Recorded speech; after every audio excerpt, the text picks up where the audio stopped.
Hello everyone, so welcome and welcome back to my YouTube channel. I hope आप अच्छे होंगे, खुश होंगे, अपने घर में होंगे और अपने पेरेंट्स के साथ होंगे। तो जैसा कि मेरी शक्ल देख के आपको पता लग ही गया हो कि हाँ, मैं थोड़ी सी खुश हूँ, क्योंकि मैंने लास्ट व्लॉग में डाला था कि फीलिंग डिमोटिवेटेड और थोड़ी सी परेशान हो गई थी। डिप्रेस्ड तो नहीं कहूँगी, पर हाँ, थोड़ा स्ट्रेस हो गया था मुझे। बट अब मैं ठीक हूँ, इसलिए मैंने 2 से 3 दिन में व्लॉग्स भी नहीं डाले थे। तो मैं सो के उठ के नहा धो के तैयार हो जाती हूँ। फिर मम्मी बनाती है चने का सत्तू, जो ठंड में बहुत अच्छा होता है।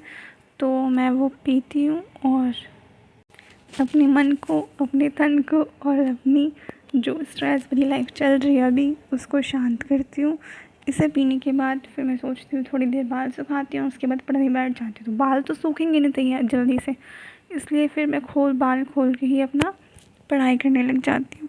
तो अब आप लोग ये सोच रहे होंगे कि मैं अब क्या पढ़ रही हूँ। मैं अपना वही INM वाला टॉपिक ही पढ़ रही हूँ, क्योंकि वो खुद में इतना बड़ा टॉपिक है कि पूछो मत। मतलब मुझे 1 हफ़्ता हो गया है, पर 1 हफ़्ते मैं सच बताऊँ, मैं डेडिकेशन के साथ नहीं पढ़ी हूँ। मतलब ये है कि मैं अपने दिन वेस्ट ही नहीं करना चाहती थी, तो 5-5 6-6 घंटे मैं पढ़ लेती हूँ। पर वीडियोज़ भी बहुत ज़्यादा बड़ी हैं उसकी, तो थोड़ा सा टाइम लग रहा है और अभी भी पूरा नहीं हुआ है INM वाला टॉपिक। और उसको स्किप बिल्कुल भी नहीं कर सकते, क्योंकि उसमें से काफ़ी ज़्यादा क्वेश्चंस आते हैं। फिर मैं अपनी दाल चावल एंजॉय करती हूँ मम्मी के साथ, और यहाँ पर मम्मी बोलती है कि क्या है, मुझे ही देखती रहती है तू। फिर मैं वापस आ जाती हूँ अपनी पढ़ाई की तरफ, वही INM वाला टॉपिक। अभी मैं कोई और अदर सब्जेक्ट नहीं देख रही हूँ, क्योंकि मन भी नहीं करता और दिमाग भी इतना स्ट्रेस में है। और ऊपर से बहुत सारी जो एग्ज़ाम्स हैं, DSSP ने उनकी डेट्स रिलीज़ कर दी हैं। तो आप ये मान के चलो कि जून तो पूरा उनका कवर है ही है, तो शायद हमारे जुलाई में स्टार्ट हो जाए। तो एक भी दिन वेस्ट नहीं कर सकते। थोड़ा पढ़ो, पर पढ़ना इज़ वेरी इम्पॉर्टेंट। और अभी बहुत सारी चीज़ें रहती भी हैं, तो पता नहीं कैसे कवर करूँगी।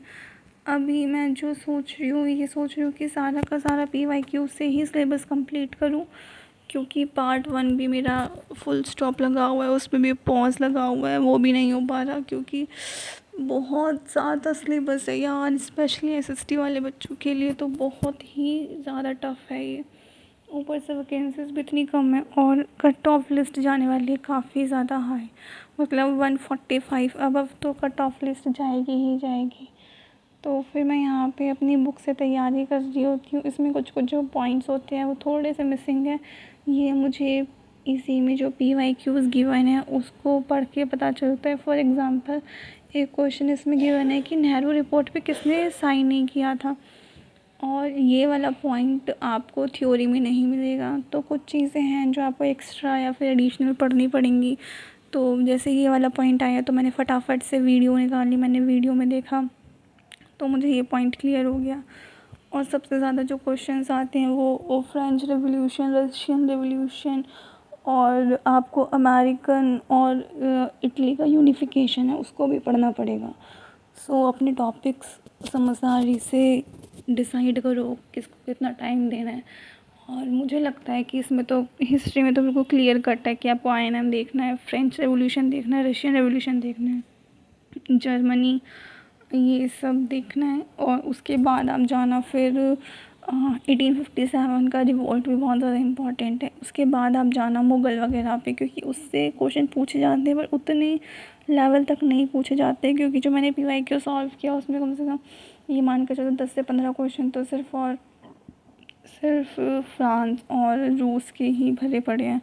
उसके बाद जो नेक्स्ट टॉपिक आता है वो आता है आपका INM भी काफ़ी बड़ा टॉपिक है यार, क्योंकि उसमें इतने आंदोलन वगैरह इतने, और फिर उसमें आपको डेट्स भी याद करनी पड़ेगी, प्लस जितने भी हमारे में गवर्नर जनरल और गवर्नर या फिर वाइस रह रहे हैं उनका आपको टाइम पीरियड भी याद करना पड़ेगा, प्लस आपको इसमें एक्ट भी याद करने पड़ेंगे। तो चंक बहुत सारा है।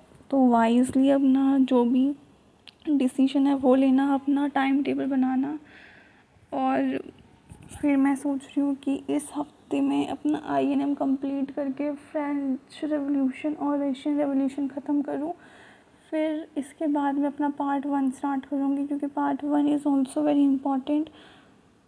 और अपना मैथ्स भी कवर करना है, क्योंकि ज़्यादा नहीं पर थोड़ा सा तो मैथ्स हम करके चलेंगे। रीज़निंग में भी बहुत सारा यार, मतलब पूरे दिन में आप ये मान कर चलो कम से कम 1 घंटे का डिप्रेशन तो आ ही जाता है, आ ही जाते हैं घूम फिर के।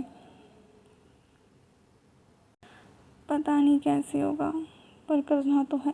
एक तो मैंने कभी किसी कॉम्पिटिटिव एग्ज़ाम की पहले कभी तैयारी भी नहीं करी, तो मुझे इतना आइडिया भी नहीं है ये कहाँ से क्या होगा, कैसे होगा।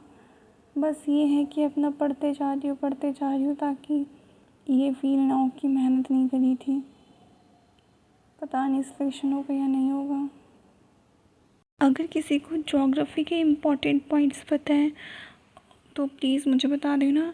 और इकोनॉमिक्स के इम्पोर्टेंट पॉइंट्स नहीं, इम्पोर्टेंट टॉपिक्स, ज्योग्राफी के इम्पोर्टेंट टॉपिक्स, इकोनॉमिक्स के इम्पोर्टेंट टॉपिक्स और पॉलिटिकल साइंस के, मतलब पॉलिटी के इम्पोर्टेंट टॉपिक्स। क्योंकि हिस्ट्री के तो कॉमनली सबको पता ही होते हैं कि 3-4 इम्पोर्टेंट टॉपिक्स हैं जो आने ही आने हैं, पर इन सब में पॉलिटी वगैरह में थोड़ी सी कन्फ्यूजन होती है कि कहाँ से क्या पढ़े, और ज्योग्राफी में भी बहुत रट्टा मारना पड़ेगा। तो मैं यही सब सोच रही होती हूँ। उसके बाद आ जाते हैं मेरे ट्यूशन वाले बच्चे। आज एक बच्चा एब्सेंट था, इनके भी एग्ज़ाम्स चल रहे हैं तो इनके भी एग्ज़ाम की तैयारी अच्छे से करवानी होती है। फिर इनके जाने के बाद मैं 1 घंटा सो जाती हूँ और उसके बाद मैं वापस आ जाती हूँ अपनी साइमन कमीशन की तरफ, जिसमें बहुत सारे पॉइंट्स हैं और वो इस बुक में गिवन नहीं है, तो वो मैंने अपने खुद के नोट्स बनाए हैं।